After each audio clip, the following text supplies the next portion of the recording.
মধ্যে জাতিকে ভাগ করে একটা কম্পিটিশন শুরু হয়ে গেছে। এটা আওয়ামী লীগ আমলে দেখছি, শেখ হাসিনাকে দেখছি, উনি বিএনপি জামাতকে নিশ্চিহ্ন করার চেষ্টা করছে, উনি শুরু করছে এই কাজগুলো, জাতিকে বিভক্ত করার কাজ। এটা দেখেছি, এখনও দেখতে পাচ্ছি, এর আগেও দেখেছি, বিএনপি আমলেও দেখেছি যে গ্রেনেড হামলার মাধ্যমে একটা দলকে নিশ্চিহ্ন করে দেওয়া যায় কিনা, দলের নেতৃত্বকে। এগুলি ভালো কাজ না। এগুলি কইরা আপনি আপনার ক্ষমতাও সুসংহত করতে পারবেন না, দেশটাকে সামনে দিকে অগ্রসর করতে পারবেন না। কারণ ক্ষমতায় এগুলি করে কেউ সুসংহত করতে পারে নাই, পৃথিবীর কোথাও পারে না। চলমান রাজনৈতিক সংলাপের পরই জুলাই সনদে একমত হতে যাচ্ছে সব দল এবং 2026 সালের জুনের মধ্যেই নির্বাচনের আয়োজনের পরিকল্পনা রয়েছে সরকারের। কিন্তু বাস্তবে দেখা যাচ্ছে যে বিএনপি ও এনসিপির মধ্যে নীতিগত বিরোধ রয়েছে, পারস্পরিক অনাস্থা তো দেখাই যাচ্ছে। এই অবস্থায় আপনার মতে কি সত্যি সব দলকে নিয়ে এই যে ঐকমত্য, এই যে একটি সনদ করা হবে, এই সনদে ঐকমত্য আনা কি সম্ভব হবে? যদি সম্ভব না হয় তাহলে নির্ধারিত সময়ের মধ্যে গ্রহণযোগ্য নির্বাচন আয়োজন কতটা বাস্তবসম্মত বলে আপনি মনে করেন? জুলাইয়ের মধ্যে যে একমত হতে পারা, মানে জুলাই সনদের সঙ্গে একমত হতে পারা, এটা কঠিন। কারণ এখানে প্রত্যেকটা রাজনৈতিক দলে একটা আলাদা আলাদা রাজনীতি আছে। কিন্তু কঠিন হলেও আমি মনে করি একটা সনদ হয়ে যাবে। এই জন্য হবে যে কিছু কিছু পয়েন্টে একমত হবে সবাই, যেগুলোতে একমত হবে সেগুলোতে একটা সনদ হয়ে যাবে।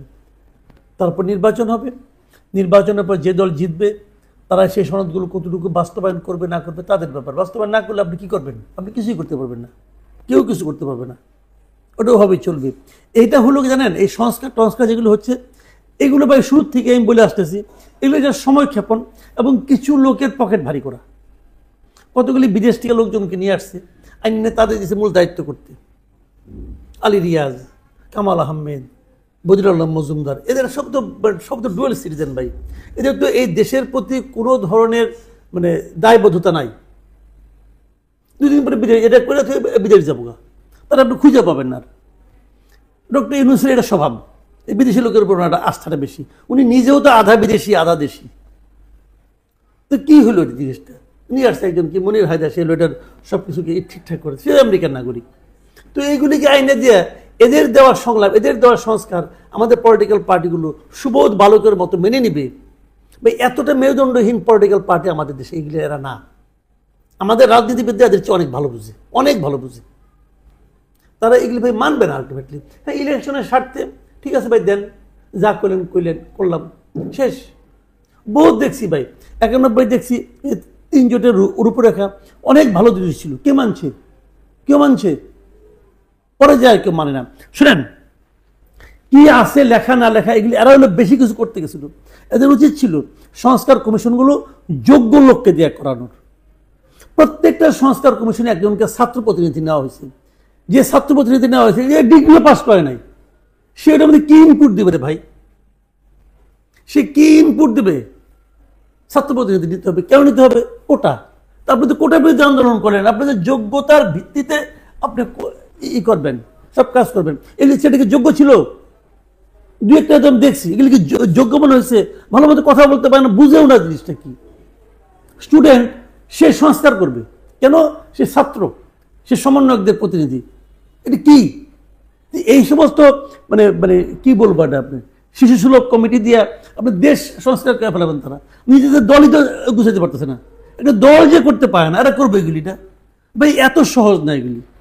যদি এত সহজই হইতো তাহলে যখন নাকি ইউনিভার্সিটিতে ভর্তি হইতো তখনই মনে করেন ক্লাস ফার্স্ট ইয়ারে পড়ে যে ছেলেটা খুব মেধাবী, তারা কি আপনি পরের দিন যে ওই ডিপার্টমেন্টের প্রফেসর বানিয়ে দিবেন আপনি? সে যদি মাস্টার্সে ফার্স্ট ক্লাস ফার্স্ট হয় তবু তারা কি হবে? লেকচার হইতে হবে আগে ভাই। অভিজ্ঞতা একটা মূল্য আছে। এরা ভাব দেখাচ্ছে না আমরা সব বুঝি, আমরা মেধাবী। আপনাদের মেধা তো নমুনা দেখতেছি রে ভাই। এত সহজ না দুনিয়াটা। তো যাও, তারপরে তারা করছে, সরকারি ইচ্ছা হয়েছে বানাইছে, তারা একটা সংস্কার কমিশন দিচ্ছে, 500-250 পৃষ্ঠা বই লিখতেছে, আইনা দিচ্ছে। পলিটিক্যাল পার্টির লিডার ওটা খুলেও দেখেনি, আমি শিওর, জাস্ট খুলেও দেখে না। তাদেরকে আবার টিক চিহ্ন দেওয়ার মতো প্রশ্নপত্র পাঠাচ্ছে। আলী রিয়াজ টিচার ভাই, সেই ইউনিভার্সিটির স্টুডেন্টদের সঙ্গে যেরকম আচরণ করে ওরকম একটা আচরণ করেছে। আপনি টিক চিহ্ন দেন, টিক চিহ্ন দিচ্ছে, নিয়ে বসতেছে, নিয়ে আলোচনা করতেছে। মোটামুটি এটা খেলাধুলার জায়গা হয়েছে আর কি, অবসর বিনোদনের জায়গা হয়েছে। বিশাল একটা ইতিহাসের সঙ্গে সে তার নিজের নাম লেখাচ্ছে। ফালতু একদম এগুলি, আমি এগুলি কোনো গুরুত্বই দিই না। এবং আপনি দেখবেন এইগুলি আমাদের ভবিষ্যৎ যে সরকার আসবে তাদের কাছে এগুলি কোনো গুরুত্বই নেই। দেখেন কি হয়, কথাটা বললাম তো খুব বেশি দিন তো লাগবে না, যদি ততদিন বাইচা থাকি আমি আবার আপনাকে বলতে পারবো দেখেন এগুলি কী হয়েছে। এগুলি প্রপারে খেলাধুলা আর কি, ওই এনজিও বিদেশি অতিথি এরা এসে নিয়ে এগুলি করতেছে। তাও যদি বুঝতাম যে বিশেষ কোনো টিচার কোন ইউনিভার্সিটির, যাক কোন ইউনিভার্সিটির কথা বলি না, ইন্টারমিডিয়েট অনলাইনে তো কিছু খবর টবর নিচ্ছি, বেশি কিছু বলি না। তাহলে ভাই আজকে এই পর্যন্তই। আর যদি দর্শকের উদ্দেশ্যে দিয়ে না না, বলার কিছু নাই ভাই, আমি খালি একটা কথাই বলি যে দেখেন ভাই, দেশটাকে ঐক্যবদ্ধ রাখেন।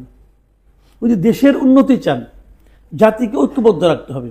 জাতিকে বিভক্ত করে আপনি এই দেশকে উন্নত করতে পারবেন না, পৃথিবীর কোনো দেশই পারে নাই, পৃথিবীর কোনো দেশই পারে নাই। আমি একটা সিম্পল একটা কথা বলি আপনাকে, দক্ষিণ আফ্রিকার কথা বলেন, নেলসন ম্যান্ডেলাকে যে ডি ক্লার্ক সরকার 24 বছর জেলে রাখছিল, সেই আন্দোলনে নেলসন ম্যান্ডেলার দল যখন তার বিজয়ী হলো, তখন ইলেকশন হলো, সেই ইলেকশনে নেলসন ম্যান্ডেলা যখন প্রেসিডেন্ট হলেন, তার ভাইস প্রেসিডেন্ট কে হয়েছিল? সেই ডি ক্লার্ক, যে তাকে 24 বছর কারাগারে রাখছিল। এবং তাকে ভাইস প্রেসিডেন্ট কে করছে? নেলসন ম্যান্ডেলা করছে। এটা হলো জাতিকে অগ্রসর করার একটা পদ্ধতি। জাতিকে ভাগ করেন না, আমাদের মধ্যে জাতিকে ভাগ করার একটা কম্পিটিশন শুরু হয়ে গেছে। এটা আওয়ামী লীগ আমলে দেখছি, শেখ হাসিনাকে দেখছি, উনি বিএনপি জামাতকে নিশ্চিহ্ন করার চেষ্টা করছে, উনি শুরু করছে এই কাজগুলো, জাতিকে বিভক্ত করার কাজ। এটা দেখেছি, এখনও দেখতে পাচ্ছি, এর আগেও দেখেছি, বিএনপি আমলেও দেখেছি যে গ্রেনেড হামলার মাধ্যমে একটা দলকে নিশ্চিহ্ন করে দেওয়া যায় কিনা, দলের নেতৃত্বকে। এগুলি ভালো কাজ না। এগুলি কইরা আপনি আপনার ক্ষমতাও সুসংহত করতে পারবেন না, দেশটাকে সামনে দিকে অগ্রসর করতে পারবেন না। কারণ ক্ষমতায় এগুলি করে কেউ সুসংহত করতে পারে নাই, পৃথিবীর কোথাও পারে নাই। যদি দেশের মানুষের হৃদয়ে নিজের নামটা লেখাতে চান তো দেশকে ঐক্যবদ্ধ করার চেষ্টা করেন। ধন্যবাদ। আমাদেরকে সময় দিয়েছেন, এই জন্য আপনার প্রতি অসংখ্য কৃতজ্ঞতা। সুপ্রিয় দর্শক, আজ এই পর্যন্তই। আবারও নতুন কোনো সাক্ষাৎকার পর্বে আমরা সাংবাদিক মাসুদ কামাল ভাইকে পাবো, এই প্রত্যাশা রেখেই আজকে এখানেই শেষ করছি।